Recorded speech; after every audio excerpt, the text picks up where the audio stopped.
aya àrídùnnú rẹ kò ní dàrí ìbànújẹ́ mọ́ lójú agúnrégé ṣáńtà lèmi ń jẹ́ o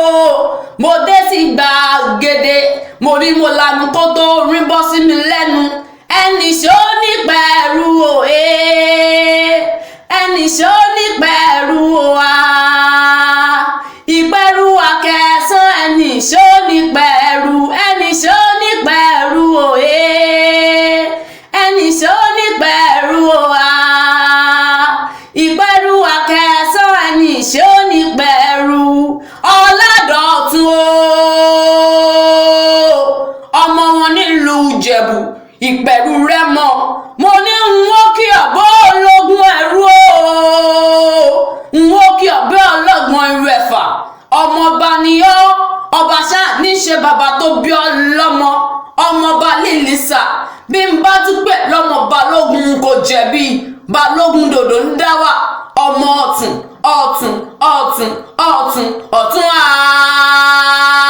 àjàgàjìgì ọmọ akẹ̀sán orí mádégún àdíṣe bí akẹ̀sán là ń rí o ìran akẹ̀sán ò ní ṣe bí bàbá ẹnìkan kan ọmọ òfìràn ọmọ báńtà Ìjẹ̀bú ọmọ olódò kan tẹ́rẹ́rẹ́ ọmọ olódò kan tààrà nílé àwọn bàbá tó bí ọ lọ́mọ ogun oníjà títí kí Ìpẹ̀rù bógun lọ ogun oníjà títí kókó akẹ̀sán láéláé nílé àwọn bàbá rẹ̀